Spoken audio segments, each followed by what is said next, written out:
From Phoenix, Arizona, home to the brand that's made golf easier for more than 60 years, it's Ping Academy Live 2022. Here's your host, Andrew Rice.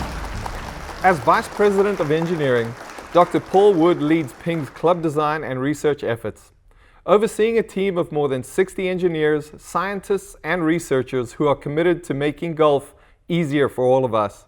A native of Great Britain, he holds a doctorate from St. Andrews University, where he studied solar flares and played the Arcos more than a few times. He loves golf and he loves data. Thanks for joining us, Paul. Nice to be here. Paul, you're the VP of Engineering for a company whose reputation is built on making the highest performing equipment through better engineering. The Solheims are basically a family of engineers.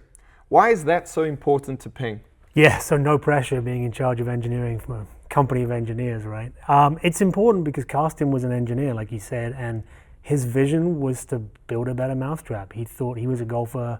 He thought he could apply engineering principles to help people play their best. That tagline that's behind us right there, play your best, is the lifeblood of the company. It's my mission, it's our team's mission. And Carsten was an engineer, his son John's an engineer, John's brother Alan's an engineer, John Kay, who's our president now, is an engineer. It really is genuinely a family of engineers, and that's our collective mission, is to help people play their best. As a coach, I love data. I know you love data, and Ping thrives on data. It seems to guide your teams more and more these days. We'll talk about Arcos in a minute, but give us a little history of data's role inside Ping for all these years. I do love data. I'm a mathematician, so I really love data. And data's a lot easier to collect now than it used to be. So in terms of the history of our role with collecting data, Carsten really believed in the ability to, if you can get good data, you can make smart decisions about engineering. And he wasn't afraid to invest. We bought a ballistic camera back in the 70s when these things cost the best part of $1 million, and the only people buying cameras like that were aerospace and defense companies. But he wanted to take data and study the impact itself. An impact only lasts half a millisecond, so you need some pretty good cameras if you want to study impact. We built our own swing robot because we wanted better data that better mimicked the way players swing. We were the first golf company to buy a TrackMan, and now we have hundreds of them, and we use it routinely, and you know you use it in your everyday time. So the ability to collect good data about what's going on has really improved over the years. So important. Now tell us about Arcos and some of the cool things it offers your team and the golfers who use it.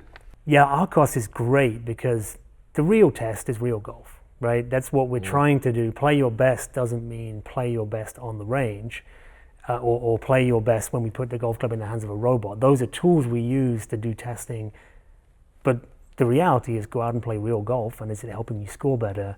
And Arcos helps us track that. So Arcos is, for those who don't know, the little sensors in the end of each grip. We use GPS, whether it's the phone or the little Arcos link, and it maps your entire round. So we know where you went on the course, how far you hit it, where did you miss. And so now you can really build up a picture of where are you gaining and losing strokes. Very much the same way as they do on the PGA Tour, but in the power of all of our pockets now, which is wonderful. I love that. Ping has some exciting new products launching this year, but I want to talk to you about the G425 family that was introduced last year and will continue as the main line for this season. Let's focus on the metal woods, starting with the driver. It has it all: distance, accuracy, consistency, and a great sound. And it comes in 3 models: the Max, LST, and SFT. Tell us about it. Yeah, we've been really pleased with how the G425's done. I mean, obviously, with all of our products, we know all the engineering that's gone in. We know the performance in testing. It's great to see it validated out there in the big wide world with real golf. So on tour, amongst amateurs, it's been a great success. And it's really building on moment of inertia. That's a key philosophy for all of our clubs. But when you're swinging a driver as fast as you can, having that forgiveness that when you don't quite catch the middle, you get more predictable results is huge. Arguably maybe the most important club to have a high moment of inertia in the bag. So we have industry-leading moment of inertia across the board on G425 by spreading the mass, by using exotic materials, and then placing the center of gravity in a place that helps all golfers. So you mentioned the Max, the LS Tech, and the SF Tech. Specifically, what we're doing there is using the same technologies to make the clubs great, and then just playing with the center of gravity a little bit to give people the help they need on their game. So the SFT being the obvious example, the center of gravity is shifted a little to the heel side, helps you close the face for someone who's maybe leaking a few more balls out to the right than they would like. The SFT really does the job and shuts the face and gets you down the middle. The LST moves the center of mass a little lower and a little forward and actually reduces the spin. So very similar performance overall to a Max, but with a little lower spin for someone who needs lower spin. So it's very much a moment of inertia and a center of gravity working together story alongside some other engineering principles like aerodynamic efficiency and being able to concentrate a lot of mass in that CG shifter at the back where we have over 20 grams and we can give you the dialing in of the ball flight that you want, but without moving the center of mass too far forward or reducing moment of inertia. So kind of a have your cake and eat it, high inertia, ability to move the center of gravity, but maintaining that high inertia while you do so. Now the fairway woods and hybrids. Two technologies really set these apart: spinsistency and face wrap. Explain how these innovations have made both the fairway woods and hybrids so popular among golfers of all skill levels, from tour pros to higher handicaps. All right, we'll go with the easier one first. I'll go with face wrap first, easier to explain. Everyone loves more ball speed. More ball speed means more distance. All golfers with a 3-wood or a 5-wood can benefit from a little bit of extra speed and distance. And face wrap helps deliver that. So we use very exotic, very high strength steel in the face. It's called miraging steel. It gets used a lot in aerospace and it's extremely strong, which means we can go very thin, get more flex in the face, and more flex means more ball speed. What we've been able to do over a couple of years of research and development with our key suppliers is wrap that miraging steel around just the front part of the crown and the sole of the club. You get more of the miraging steel, more of the thin sections, and therefore more face flex and more ball speed.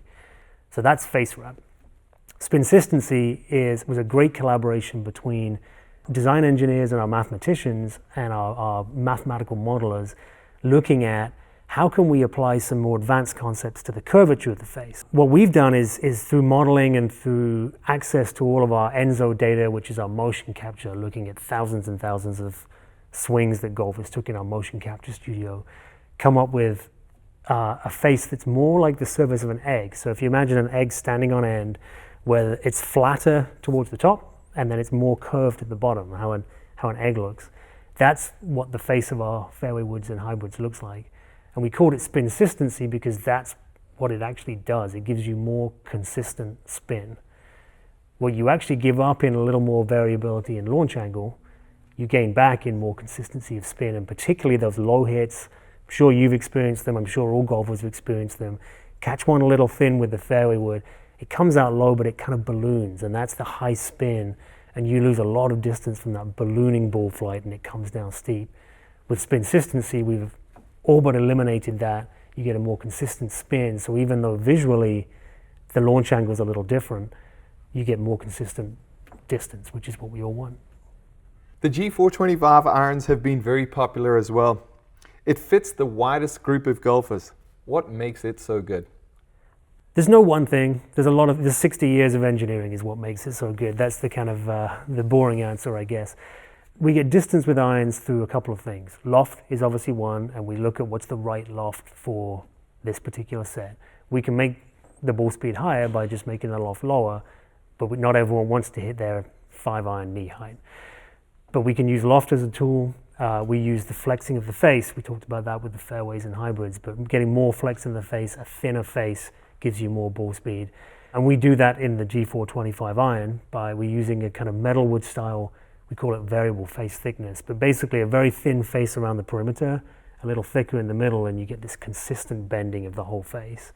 And then we also use something we like to call the diving board effect, but basically a differential bending where the top of the club bends back a little more than the bottom, and it's like a diving board. So, and the effect of that is we maintain ball speed, but you get a higher launch angle. So we can make it easier to get the ball up in the air while still getting great ball speed. And that's the key to more distance, but with stopping power as well. Interesting. Your job includes predicting the future of golf equipment. I imagine that's both fun and challenging. We have a video coming up that takes us inside your world a little more, but without revealing any secrets.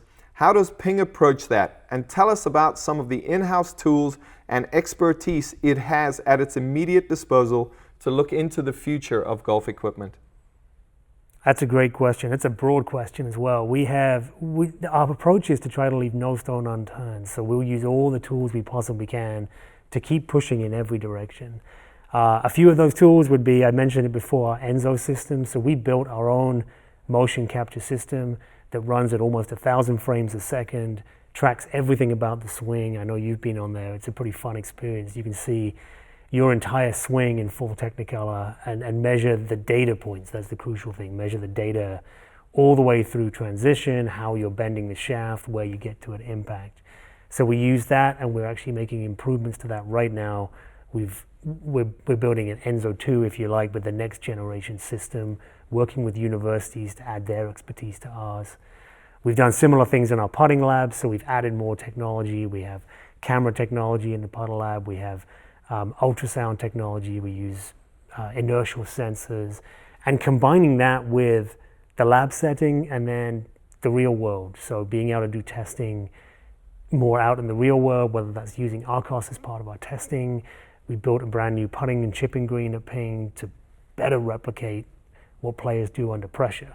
Because your swing is a little different when we put you under a bit of game-like pressure and we give you one chance, we don't give you 10 chances. So some of the research is on that side, and more the psychology and more the how do we put you under pressure in a testing situation and still get great data.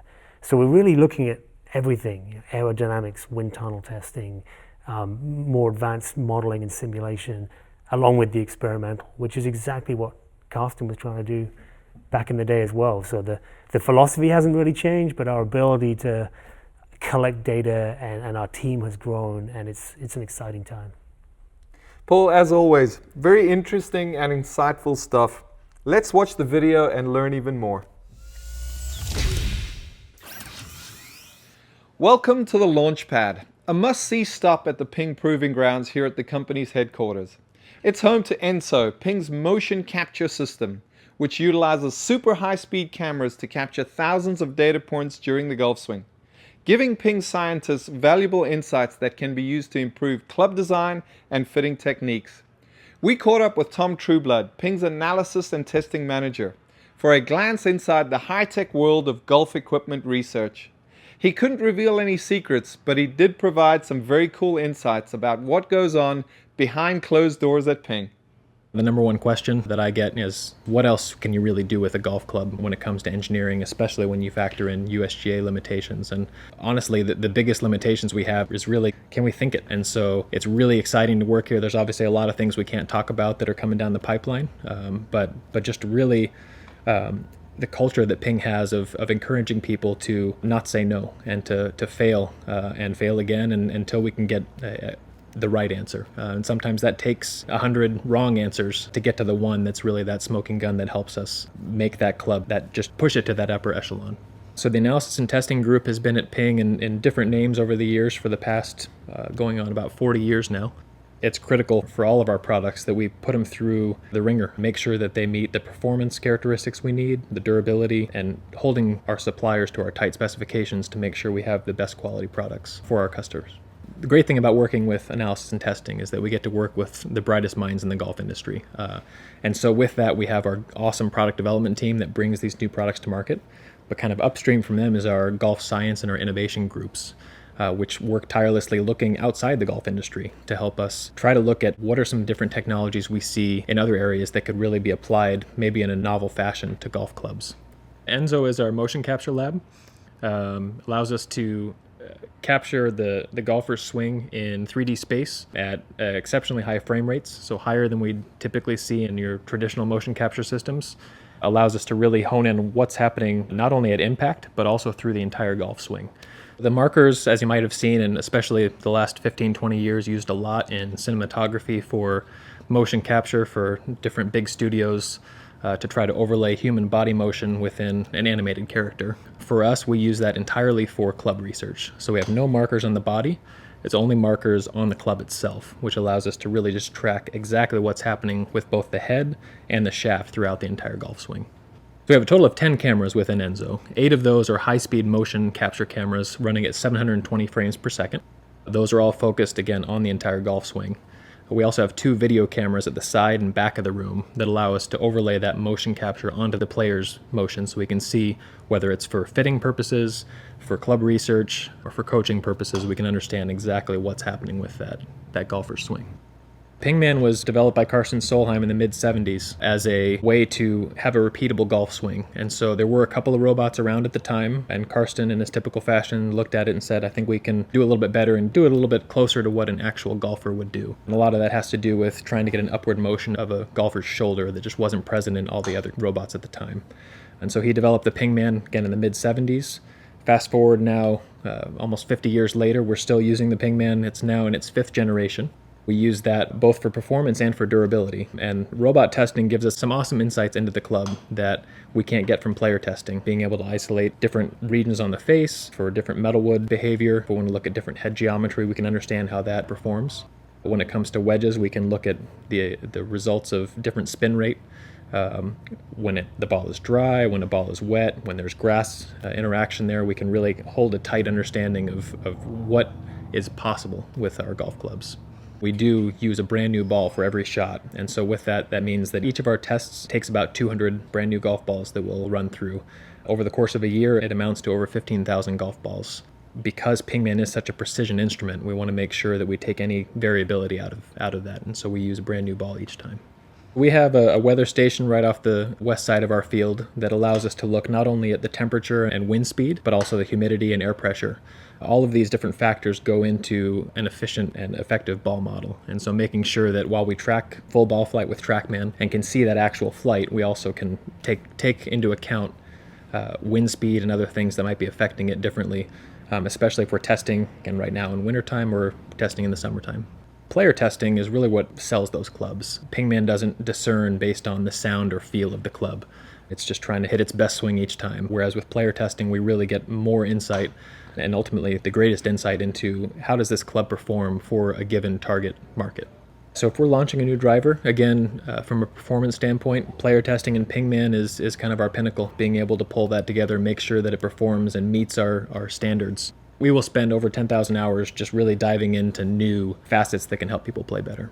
One of the biggest tenets is durability. And so with that, we do have 3 air cannons that we will launch golf balls at up to 150 miles per hour for thousands of shots, making sure that we hold that to a critical benchmark. Even our golf bags, we do a lot of testing with, again, durability, making sure with the stand actuation that we don't lose that over time as golfers want to walk and bring their stand bags, that up to 10,000 times we have a robot that will just pick a bag up and slam it back down. It really helps to make sure that we understand, will this hold up in a golfer's hands? We have a great team of test engineers who work with our engineering team to understand what are the limits of our products and what are these new materials or new designs capable of. And so with that, we do a fair amount of standardized testing to make sure we meet our benchmarks, but also have a lot of kind of bespoke testing where we look at more of the specific nature of our clubs. And so whether that's checking our adjustable weights or our loft adjustability, and putting that through its paces to make sure that it holds up from a durability standpoint. We also have a fair amount of shaft specification equipment and USGA equipment to make sure that we can pull that all together and launch a product that meets all of our different criteria. Looking at things and looking at new tests that might come in or new extreme designs, and we have to figure out, okay, this is something we've never done before. How do we ensure that we can test it? How do we ensure that we can benchmark it to make sure that it's the best performing club, but also is going to hold up and be that quality club for years to come for our golfers?